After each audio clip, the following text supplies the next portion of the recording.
खालिस्तानी ये चाहते हैं कि लड़ाई हो जाए, क्योंकि they don't have brains for anything else ना। खालिस्तानी तो पैदल हैं दिमाग के, उनको कुछ आता जाता है नहीं। ये वारिस पंजाब दे, वारिस पंजाब दे, ओ वारिस कनाडा दे, वारिस यूके दे, वारिस ऑस्ट्रेलिया दे, वारिस अमेरिका दे, ये चैप्टर्स खोलो। वारिस पंजाब तो ना कभी तुम्हारा था, ना कभी तुम्हारा है, ना होगा इन फ्यूचर। तो ये तो भूल जाओ ना स्टोरी।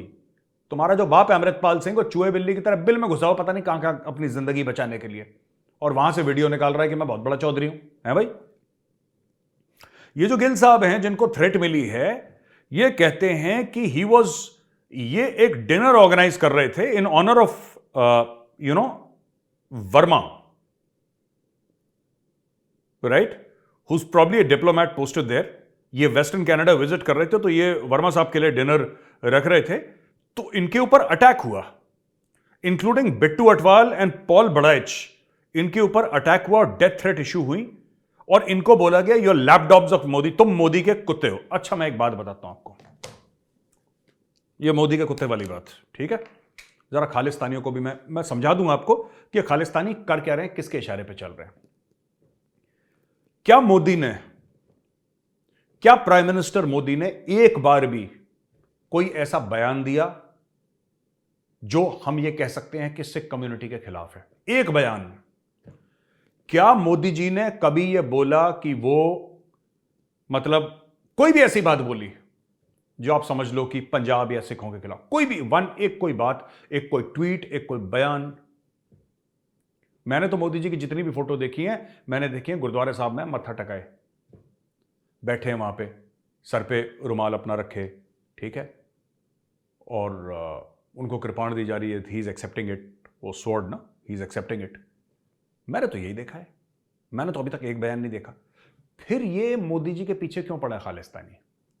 अब मैं आपको बताता हूं। एक्चुअली खालिस्तानी तो बुद्धिहीन है, they are fools with the IQ of a cauliflower, उनको तो अकल है नहीं। मोदी जी के पीछे खालिस्तानी एक्चुअली नहीं पड़े, खालिस्तानी हैं बिकाऊ टट्टू। ये क्या है? बिकाऊ टट्टू। इनको जो पाकिस्तानियों ने भर दिया इनके दिमाग में, और इनके जेब में जितने डॉलर डाल दिए, ये उसके हिसाब से भौंकते हैं, राइट? वरना कोई एक चीज बता दे कि Narendra Modi ji when he was chief minister of Gujarat और when he was chief prime minister of India, इतने उनका 8 साल होने को हैं, राइट, उन्होंने कोई एक चीज कही हो सिखों के खिलाफ, कुछ एक चीज जिसकी वजह से इतने भड़के हुए हैं और मोदी फलाना मोदी ढिमका? ये जो मोदी हेट्रेड है, ये पाकिस्तान का है, और ये पाकिस्तान की बोली बोल रहे हैं, क्योंकि नार्को टेररिज्म के जो पैसे हैं ये खालिस्तानियों के पास आते हैं। पाकिस्तानी तो फुकरे हैं, इनके पास पैसे नहीं है, लेकिन नार्को टेररिज्म के जो नोट हैं वो खालिस्तानियों को देते हैं। अब जो खालिस्तानियों को देते हैं, इससे खालिस्तानी भौंकते हैं, इसलिए। वरना कोई खालिस्तानी मुझे बताए कमेंट में आके सबसे पहले कि जी फलाना ढिमका और मैं फलाना ढिमका खालिस्तानी हूं, और मैं ये बोलना चाहता हूं कि हम मोदी के खिलाफ इसलिए हैं। ये अंग्रेज चाइना पर भी चढ़ दौड़े थे, ये अंग्रेज चाइना पर भी, आपने ओपियम वॉर्स की कहानी पता नहीं आपने सुनी नहीं है, और कई सारी चीजें हुई थी। आप अगर चाइनीज हिस्ट्री पढ़िए, कुछ अंग्रेजों से रिलेटेड है, कुछ अंग्रेजों से रिलेटेड नहीं है, ठीक है। मैं रीसेंट हिस्ट्री की बात कर रहा हूं, आप बॉक्सर्स रेबेलियन के बारे में बात करिए, आप और you can talk about so many things that have happened in China. और अंग्रेजों ने चाइना के ऊपर भी हमला करा था, चाइना के ऊपर भी कब्जा करा था, लेकिन यू सी किस तरीके से हम देखते हैं अपनी पोजीशन वर्ल्ड में। मुझे लगता है कि यह बहुत क्लियर होना चाहिए। अगर हमने ट्रेड डील रोकी है, मुझे नहीं पता कि हमने रोकी है नहीं रोकी, लेकिन अगर हमें ट्रेड डील रोकी है तो ठीक है। कई जो लेफ्ट लिबरल्स हैं ना, जिसको अर्नब कहता ना, खान मार्केट गैंग, ये वाले, तो ये बड़ा डिस्कशन करते हैं बैठ के कि नहीं, India's foreign policy is too aggressive, Bharat को ये नहीं, हम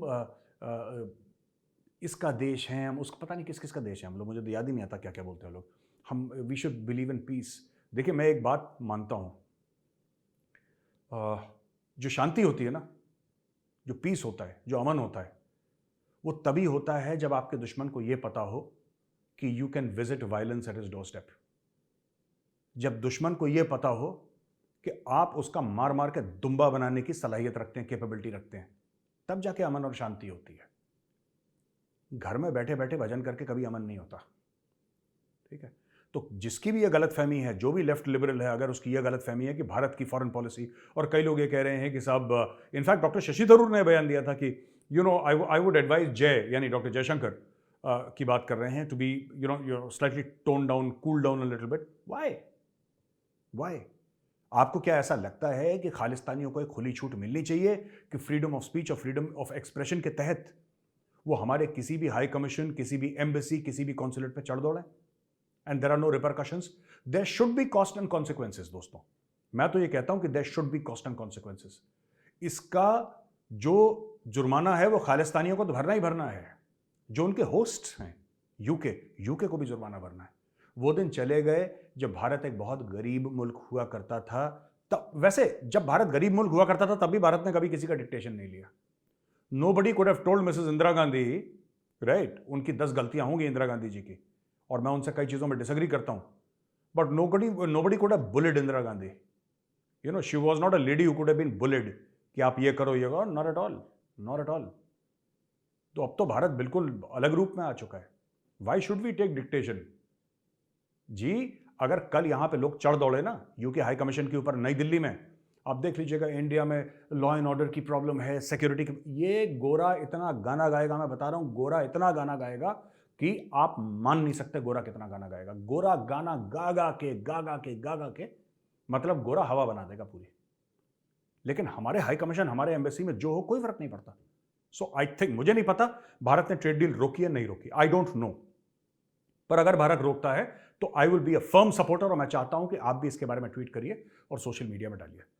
इंग्लैंड को पता होना चाहिए, यूके को पता होना चाहिए, you don't mess with India. हम आपके लिए कोई गलत चीज नहीं कर रहे, ना हमारे दिल में है, ना हम आपके खिलाफ कुछ चीज कर रहे हैं. तो आप हमारे खिलाफ इन लोगों को मत भड़काइए. मैं ऐसा क्यों कह रहा हूं कि यूके हमारे खिलाफ भड़का रहा है? मैं इसलिए कह रहा हूं दोस्तों, क्योंकि ये जो खालिस्तानी इतने डरपोक चूहे हैं कि जब तक इनको शय ना मिले ना, ये बिल से बाहर नहीं निकलते. इनको चाहिए कि मैं बिल से निकलूंगा, मेरा बाप खड़ा है सामने. बैक होती है ना किसी की, तो मेरा बाप खड़ा है. वो कौन है? इनको लगता है कि ब्रिटिश गवर्नमेंट के कानून इनको प्रोटेक्ट करेंगे. तो अब इनको यह दिखाना है कि ब्रिटिश गवर्नमेंट के कानून तुम्हें प्रोटेक्ट नहीं करेंगे. अब एक बात बताओ यार, छोटी सी बात बताओ, जहां पे एक पूरा मुल्क मौत के कुएं में मोटरसाइकिल चला रहा हो दिन रात, वो सेफ्टी की बात करते हैं. वो मुल्क जहां पे रोज कभी मस्जिदों में ब्लास्ट हो रहे हैं, कभी पुलिस स्टेशन पे अटैक हो रहे हैं, कभी कब्जा कर ले रहे हैं पुलिस स्टेशन पे लोग, कभी सुसाइड अटैक हो रहे हैं कराची में, कभी ये अटैक कभी वो अटैक. ये मुल्क सेफ्टी, इसको कहते हैं कॉन्फिडेंस. भाई साहब, लाहौरी की ना जेब फटी हो, लाहौरी की जेब फटी हो, लेकिन लाहौरी का कॉन्फिडेंस जो है, सेफ्टी की बात कर रहा है. 1 महीने से भूखा आदमी, 1 महीने से भूखा आदमी, आपके उसके सामने आपने खाना पेश करा, रोटियां थी करारी सिकी हुई. 1 महीने से भूखा आदमी जो सिर्फ पानी पे जी रहा है, 1 महीने से भूखा आदमी, आपने बिल्कुल उसके सामने बढ़िया खाना पेश करा. वो रोटी को देखता है, ठीक है, बढ़िया करारी सिकी रोटी, और कहता है यार सुनो, नान मिलेगा क्या? दिस इज लाहौरी चूरन. ये है लाहौरी चूरन दोस्तों, जहां पे 1 महीने से भूखा आदमी तो कुछ भी खाए, ये इनको हजम नहीं हो रहा. मैंने बताया था ना कौन है जिसके घी हजम नहीं होता. इनके हजम नहीं हो रहा घी. अब इनको यह लग रहा है कि भारत ने मना कर दिया, हम कैसे ऐसी फरमाइश करें कि एक कंफ्लिक्ट हो जाए वहां पे. That is the sole aim of Pakistan. मैं तो इंडिया को यह कहूंगा, बीसीसीआई को, कि मना कर दो यार, तुम मत आओ यार, हम तुम्हारी यहां नहीं आएंगे, तुम हमारे मत आओ, खत्म करो ना. I mean we don't require, why do we require Pakistan? भाई अगर उनकी ऐसी फरमाइशें हैं, और देखो मैं ये कहता हूं ना कि कोई भी मुल्क कह सकता है कि we want to play here and here, we feel better here. I can understand. Sri Lanka कहता है वी फील बेटर, बांग्लादेश कहता है वी फील बेटर हियर और safer there. I can understand for all the countries. I cannot wrap my head around this Pakistani demand. जब कोई पाकिस्तानी कहता है ना कि वी फील अनसेफ, भाई तालिबान ने बोल दिया था कि we feel unsafe inside Pakistan. यार तालिबान कह चुका है ये. मतलब Pakistanis would feel very comfortable in Syria. मुझे ये बाबर आजम है, देखिए एक एग्जांपल दे रहा हूं आपको, आप ऐसे मत समझिएगा. Babar Azam is a great player. Babar Azam सवेरे उठ के पहले आटे की लाइन में खड़ा रहता है. वहां पे उसकी जद्दोजहद, बल्ले बल्ले विकेट से मार मूर के 1 बोरी आटा लेता है बाबर आजम, ठीक है. आटे की लाइन से बच गया, फिर वो पानी की लाइन पे खड़ा होता है, और जब वो पानी की लाइन से बच जाता है तब वो दवाइयों की लाइन में खड़ा होता है, और अगर तीनों से बच गया फिर बाबर आजम शाम को जाके स्टेडियम में क्रिकेट की प्रैक्टिस करता है. यह हाल है पाकिस्तान का आजकल. बाबर आजम का एक मैंने एग्जांपल दिया. और इतनी बड़ी बड़ी ख्वाहिशें कि हम वहां खेलेंगे, वो ठीक है, इतना पाकिस्तान को भी हक है, कहां खेलेंगे कहां नहीं खेलेंगे, सॉवरेन कंट्री है, यह बात हमें रिस्पेक्ट करनी पड़ेगी। लेकिन you feel safe? Really? You Pakistanis feel safe and unsafe? भाई साहब, तुम लोग पेशावर में खेलते हो क्रिकेट, तुम लोग कराची में खेलते हो, तुम लोग क्वेटा में क्रिकेट खेलते हो, जहां पर रोज बॉम्ब ब्लास्ट हो रहे हैं, रोज शूटिंग हो रही है, रोज किलिंग हो रही है। ख्वाब देखो इतने यार। मैं तो ये जो लाहौरी दिमाग है ना, इस पे ऊपर मैं बता रहा हूं, मेरे पास अगर पैसा हो तो मैं करोड़ों रुपए दूं और बोलो कि लाहौरी दिमाग के ऊपर रिसर्च करी जाए यार। कोई ना बैठ के लाहौरियों के ऊपर रिसर्च करे कि इनका दिमाग चलता कैसे है। These people have डिफाइड the Sikh faith. इतने अच्छे धर्म का नाम उन्होंने खराब करने के, खैर खराब तो कर नहीं सकते, इनकी औकात नहीं इतनी, लेकिन इन्होंने कोशिश करी है to sully the Sikh faith, such a great religion, and Khalistanis have tried to sully the name, blacken the name. नहीं कर पाएंगे जिंदगी भर, लेकिन फिर भी इन्होंने कोशिश करी है। ये भी इनके ऊपर केस चलना चाहिए। Government of India should call for deputation of all these Khalistani rats. तुम इंडिया आओ बेटा, बहुत तुम वहां पे यूके में ना, बहुत तुमने सिद्धू मूसेवाला के गाने सुन लिए, अब तुम इंडिया आओ, ठीक है? अब तुम्हें आसामी लोकगीत सुनाएंगे। You will hear folk songs of Assam. You please come here. अच्छा जी, कांग्रेसमैन शर्मन है यूनाइटेड स्टेट्स, ये पाकिस्तान की खबर है। United States congressman Brad Sherman ने लिखा है secretary of state Antony Blinken को, जो टोनी ब्लिंकन है ना, एंथनी ब्लिंकन, उनको लिखा है voicing concerns over democracy, human rights and rule of law. अच्छा, और इन्होंने एक और चीज देखो, ही highlighted several alleged cases of human rights violations in Pakistan, including cases against PTI chairman Imran Khan, Shahbaz Gill, Jameel Farooqi, and arrest of PTI leader Ali Amin Gandapur. ये गांधापुर वही है जिसके इतने लंबे लंबे बाल हैं, ठीक है जी? Anyway, अब मैं ये कहना चाहता हूं कि इन्होंने चिट्ठी लिखी है, राइट? और ये जो चिट्ठी लिखी है उसमें उन्होंने कई सारी चीजें लिखी हैं, ठीक है ना? उन्होंने कई सारी चीजें लिखी हैं और इमरान खान से मेरी फोन पे बात कराई और बहुत अच्छा करा ये सब। मैं बेसिकली क्या है कि पाकिस्तान तहरीक इंसाफ है ना, ये लॉबिंग फर्म्स हायर कर रहा है पैसे देके, क्योंकि इसको लोग पैसे देते हैं। ये अमेरिका में लॉबिंग फर्म्स हायर कर रहा है, और ये जैसे कोई बेरोजगार पॉलिटिशियन है उसको पैसे दे दिए, उसने कोई बात कह दी और ये इमरान खान के पक्ष में कह दी। यार मैं एक बात कहना चाहता हूं, मैं तो इंडियन हूं, और जो इमरान खान कर रहा है वो तो इंडिया के हक में कर रहा है, तो आई एम वेरी हैप्पी। जब गोरा आदमी आपको तंदूर के अंदर डालता है ना, तो मुझे बड़ी खुशी होती है यार, मैं आपको झूठ क्यों बोलूं। लेकिन मुझे यह बात समझ में नहीं आती, राइट? आप क्रिटिसाइज करते हो बाहर की जमीन में जाके पाकिस्तान को, चलो आपका हक है, आपका पूरा हक है, ठीक है? पीटीआई वाले हैं, पाकिस्तान में क्या हो रहा है, पाकिस्तान में डेमोक्रेसी का क्या हाल है, आप विदेश में जाके क्रिटिसाइज करो, वो आपका हक है, मैं उसमें नहीं बोल रहा कुछ, that is fine, that is okay. पर यार गोरे को पैसे देके अपने मुल्क को गाली दिलवाना, यार ये मुझे समझ में नहीं आया। ये आई डोंट नो यार। ये मीर जाफर पाकिस्तानी था क्या? हो सकता है मीर जाफर पाकिस्तानी हो। उस जमाने में तो जब मीर जाफर था तो पाकिस्तान नहीं बना था, लेकिन अगर मीर जाफर होता तो पाकिस्तानी होता यार। मतलब आप एक बात बताओ, शहबाज शरीफ बुरा है, शहबाज शरीफ अच्छा नहीं है, पीडीएम की सरकार बुरी है, ये आप चीजें बोलो, आप बाहर जाके बोलो, अमेरिका में बोलो, यूके में बोलो, कनाडा में बोलो, कनाडा में, ऑस्ट्रेलिया में बोलो, दैट्स ऑल राइट, ये आपका पॉलिटिकल व्यू है। लेकिन यार आप गोरे को पैसा दे रहे हो, बोल रहे हो कि ठोको मेरे मुल्क को। भाई अमेरिका को एक बात समझ में आ गई, उन्होंने $3 ट्रिलियन खर्च करे, 20 साल गंवाए अपने, कितने हजारों वहां पे जान चली गई अमेरिकन सोल्जर्स की और एलाइड सोल्जर्स की, जो इंटरनेशनल वहां पे एक ग्रुप था जो वहां पे काम कर रहा था, राइट? तो अमेरिकन को फिर ध्यान आया कि यार हम लोग वहां पे क्यों अपनी बेइज्जती करवा रहे हैं अफगानिस्तान में। अफगानिस्तान में तो कोई आज तक जीत नहीं पाया, अलेक्जेंडर द ग्रेट वहां पे नहीं जीत पाया, वहां से आया था, रूसी नहीं जीत पाए, हम भी कैसे जीत पाएंगे, अपनी बेइज्जती क्यों करवानी। तो अमेरिकन को फिर ध्यान आया कि बेइज्जती उनकी करवाओ जिनको बेइज्जती महसूस ना होती हो, जिनका पूरी कौमी नारा जो है ना, जो कौम का पूरा नारा यही है कि बेइज्जती उतनी होती है जितनी महसूस हो, और इज्जत आने जाने वाली चीज है यार, ऊपर नीचे होती रहती है, इसमें कोई फाइट है ही नहीं, इसमें कोई दिक्कत है ही नहीं। तो जब ये चीज अमेरिकन को पता लगी तो उन्होंने बोला कि हमें ड्रोन श्रोन की बेस नहीं चाहिए। इमरान खान कहता रहे एब्सोल्युटली नॉट, एब्सोल्युटली यस, खाक फर्क पड़ता है इससे, बता भाई कितना पैसा चाहिए। उसने बोला जनाब ये F-16 करवा दो, बाकी हम कर देंगे।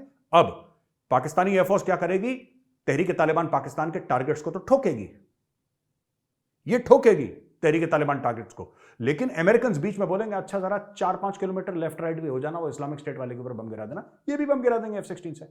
Knowing fully well that Afghanistan, even the Taliban, do not have air defence capability.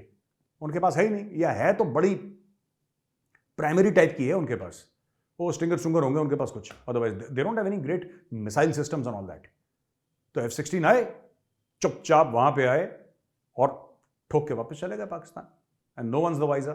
तो ये इनका गेम प्लान है। ये मैं 3 महीने पहले मैंने बात बता दी थी, कहीं ना कहीं वो वीडियो होगा, मुझे तो मिलेगा नहीं। If you remember I will try and post it, I don't know, but ये मैं बहुत पहले कह चुका था, करना यही ख्वाजा आसिफ ने कल बोला। अच्छा, लेकिन लेकिन लेकिन लेकिन क्योंकि ये पाकिस्तान है तो ऐसा हो नहीं सकता भैया कि बिना कंफ्यूजन के पाकिस्तान हो। तो पाकिस्तान का कंफ्यूजन एक और आ गया। पाकिस्तान का कंफ्यूजन आ गया, patience, reciprocity needed in dealing with Kabul. ये खर, हिना रबानी खर, जो deputy minister of foreign affairs हैं या नंबर 2 हैं बिलावल के अंडर, उन्होंने बोला है कि रेसिप्रोसिटी यानी कि आप हमारी मदद करें, हम रेसिप्रोकेट करें, और पेशेंस चाहिए। ये इन्होंने डिप्लोमेट वाली बात कर दी और उसने डिफेंस मिनिस्टर वाली बात कर दी। ये भी काबुल को कंफ्यूज करना है, और पाकिस्तान के लिए ना किसी भी मुल्क को कंफ्यूज करना, चाइना को पाकिस्तान कंफ्यूज कर देता है, इंडिया को कर देता है, अमेरिका को कंफ्यूज कर देता है। क्यों? क्योंकि ये खुद कंफ्यूज है यार।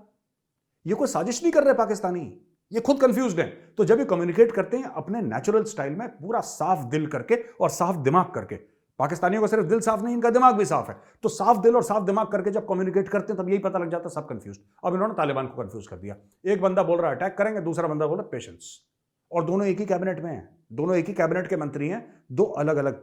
इसीलिए तो तालिबान के जो एम्बेसडर है ना, जो इस्लामाबाद में था, जिसको पाकिस्तानियों ने जेल में डाल दिया था, वो तालिबान का एम्बेसडर था, उसने यही तो बोला था कि पाकिस्तानियों को 2 मुंह हैं और हर एक मुंह के अंदर 2 जबानें हैं, और एक एक जबान अलग अलग जुबानें बोलती है, अलग अलग भाषाएं बोलती है, तो you can not trust the Pakistanis. यही चीज अब हो रही है। अब ये कह रही कि इनके साथ पेशेंस। हिना रवानी खर से मैं ये पूछना चाहता हूं, मैडम कितना पेशेंस? आपके 300 से ज्यादा बंदे मार दिए, और कितना पेशेंस चाहिए आपको? और कितना पेशेंस चाहिए? How much more patience does Pakistan need to have?